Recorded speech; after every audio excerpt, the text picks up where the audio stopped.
មានបងប្រុសម្នាក់គាត់បានឆាតមកខ្ញុំផ្ទាល់បន្ទាប់មកគាត់បានសួរខ្ញុំថាបើសិនជាគាត់មិនចេះអក្សរតើគាត់នឹងអាចរៀនភាសាកូរ៉េនឹងហើយបើសិនជារៀននឹងគាត់អាចបានទៅកូរ៉េអត់គាត់សួរខ្ញុំមុនដោយសារតែគាត់មានបំណងចង់ទៅធ្វើការនៅក្នុងប្រទេសកូរ៉េដែរហេតុផលដែលគាត់ខ្លាចទៅបំផុតនឹងគឺគាត់អត់ចេះសរសេរភាសាខ្មែរទេហើយខ្ញុំក៏បានឆ្លើយប្រាប់គាត់វិញថាកាលដែលខ្ញុំរៀនគឺមានម្នាក់ដែលគាត់រៀនជាមួយខ្ញុំណាគាត់អត់ចេះភាសាខ្មែរទេគាត់ចេះនិយាយប៉ុន្តែគាត់អត់ចេះអក្សរប៉ុន្តែគាត់អាចរៀនជាមួយខ្ញុំបានគឺគាត់ប្រើការចាំរបស់គាត់ទៅគណៈប្រើញៀនការចងចាំរបស់គាត់នឹងគឺត្រូវតែខ្លាំងជាងអ្នកដែលគេចេះសរសេរដោយសារអីគេសរសេរគេអាចសរសេរកត់ត្រានៅក្នុងសៀវភៅដៃដើម្បីគេរំលឹកគេយកមកមើលបានប៉ុន្តែសម្រាប់យើងអត់ចេះអក្សរខ្ញុំមិនដឹងថាបងប្អូនប្រើវិធីសាស្ត្រអីទេប៉ុន្តែបើសិនជាបងប្អូនគាត់ចេះចាំហើយគាត់ចេះគូជារូបអានេះក៏ជារឿងមួយដែរប៉ុន្តែសម្រាប់ខ្ញុំគឺភាគរយតិចមែនតើបើសិនជារៀនហើយបានទៅណាដោយសារតែមិនសូវមានទេបងណាដោយសារតែអ្នកដែលគេអត់ចេះអក្សរហ្នឹងវាពិបាករៀនបងវាមានត្រូវការសរសេរពេលខ្លះយើងត្រូវការសរសេរពេលខ្លះទៅយើងត្រូវការកត់ចំណាំពាក្យខ្លះគឺពិបាកចាំបើសិនជាបងពូកែខាងចាំបងអាចរៀនសាកមើលទៅសុំគ្រូគេសាកបងប្អូនណាយើងកុំទាន់បងលុយយើងប្រាប់ពីមូលហេតុរបស់យើងទៅថាដោយសារតែខ្ញុំអត់ចេះអក្សរទេហើយខ្ញុំចង់សាករៀន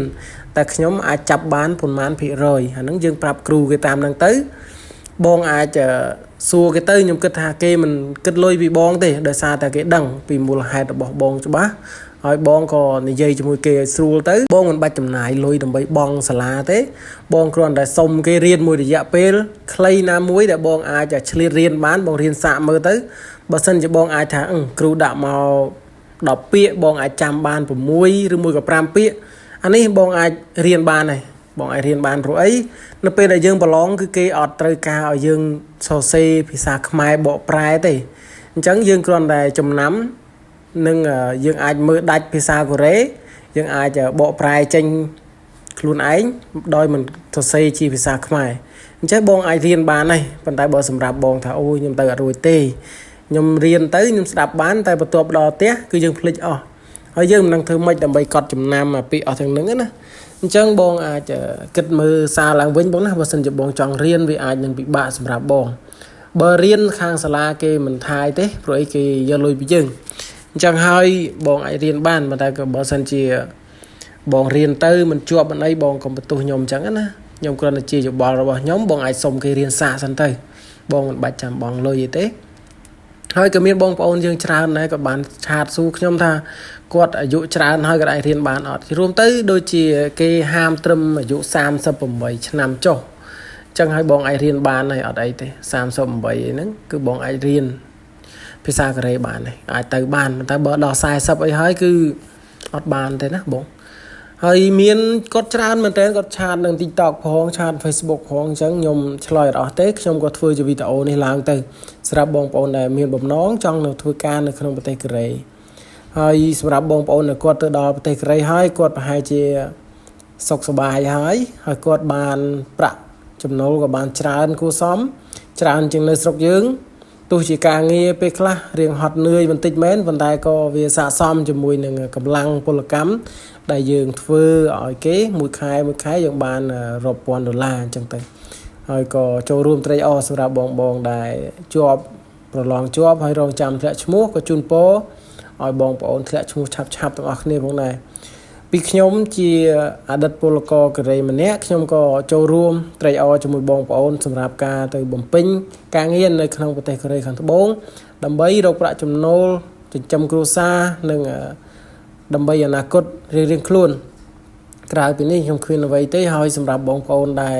កំពុងតែរៀនបងប្អូនគួរតែយកចិត្តទុកដាក់រៀនកុំឲ្យខាតពេលវេលាខាតប្រាក់កាសខាតទាំងឱកាសអីផ្សេងហ្នឹងទៅបើសិនជាយើងប្រឡងយើងធ្លាក់ច្រើនដងពេកវាខាតបងប្អូនណាខាតច្រើនយើងយកពេលឲ្យធ្វើអីផ្សេងអាចจะមានប្រយោជន៍ជាងប៉ុន្តែបើថាដាក់ចិត្តរៀនហើយយើងគួរតែខំរៀនទៅសំណួរចម្លើយដែលគ្រូដាក់មកគួរតែខំបកប្រែខំធ្វើដល់ទៅពេលយើងទៅប្រឡងគឺដូច មើលឃើញបងប្អូនណាដូចយើងមានកំណែក្នុងខួរក្បាលពេលហ្នឹងជាឱកាសរបស់យើងហើយយើងអាចធ្វើបានហើយយរួមទៅខ្ញុំមិនដឹងជាធ្វើអីវីដេអូរបស់ខ្ញុំគឺខ្ញុំធ្វើម៉េចឲ្យបងប្អូនតែគាត់មានចម្ងល់បងប្អូនអាច comment នៅក្នុងក្រោមវីដេអូនេះបានខ្ញុំមានពេលខ្ញុំនឹងធ្វើវីដេអូជូនបងប្អូនប៉ុន្តែបើឲ្យខ្ញុំនឹកឃើញមកខ្ញុំមិននឹកឃើញទេបងប្អូនណាតើតែបងប្អូនសួរថាបងខ្ញុំអត់ចេះភាសាខ្មែរខ្ញុំអត់ចេះសរសេរអក្សរអញ្ចឹងទៅខ្ញុំអាចទៅកូរ៉េបានអត់ខ្ញុំក៏លើកយកពាក្យហ្នឹងមកធ្វើជាវីដេអូដើម្បីចែកជូនទៅដល់បងប្អូនដែលគាត់មានចម្ងល់ហើយសម្រាប់បងប្អូនដែលសិស្សច្បងឬមួយក៏បងដែលគាត់ធ្វើខាងមេតិកាអញ្ចឹងដែរឬមួយក៏គាត់ដឹងអស់ហើយអានេះខ្ញុំក៏សូមអធិស្ឋានបងអាច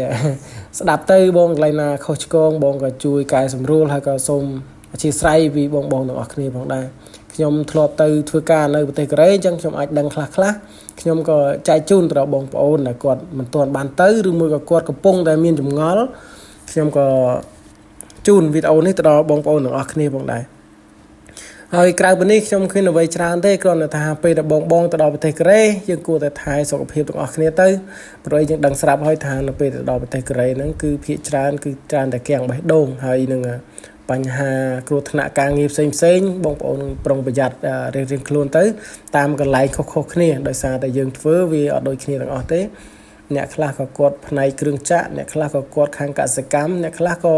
គាត់ធ្វើការងារស្រាលអីចឹងទៅអ្នកខ្លះក៏ខាងសំណង់ខាងអីគឺគ្រោះថ្នាក់បងប្អូនណាខាងសំណង់គ្រោះថ្នាក់ច្រើនប៉ុន្តែក៏លុយច្រើនដែរបងប្អូនគ្រោះថ្នាក់ច្រើនលុយច្រើនគ្រោះថ្នាក់តិចលុយតិចតាមនឹងអញ្ចឹងសម្រាប់បងប្អូនដែលគាត់មានបំណងចង់ទៅហ្នឹងគឺបងប្អូនគួរតែសិក្សារកសាលាដែលច្បាស់លាស់រៀនខ្ញុំមិនបានណែនាំសាលាបងប្អូនទេប៉ុន្តែបងប្អូនអាច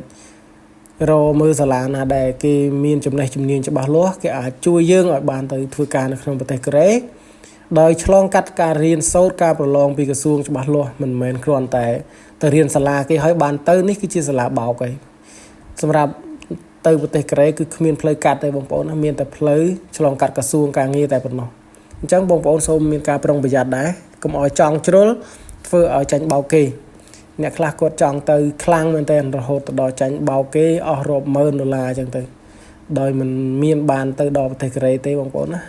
អញ្ចឹងបងប្អូនសូមមានការប្រុងប្រយ័ត្នការដែលយើងចង់ខ្លាំងពេលខ្លះយើងគិតខ្លីគិតអីលឿនចង់ឆាប់វាអត់ល្អទេអញ្ចឹងណាហើយហ្នឹងឯងបងប្អូនវីដេអូមានប៉ុណ្្នឹងទេហើយជូនពរបងប្អូនទាំងអស់គ្នាមានសុខភាពល្អរកស៊ីបានច្រើនមានសុភមង្គលក្នុងគ្រួសារហើយសម្រាប់បងដែលគាត់អត់ចេះអក្សរបងគួរតែសុំគ្រូគេសាកទៅបងណាសុំសាលាគេសាកទៅមិនអញ្ចឹងទេបងក៏អាចគិតមើលខ្លួនឯងមកណាព្រោះអីបើសិនជាយើងអាចទៅរួចនេះល្អបងអាចមើលតាមទូរស័ព្ទសិនក៏បានដែរកត់ពាក្យក្នុងទូរស័ព្ទទុកសិនក៏បានដែរអញ្ចឹងណា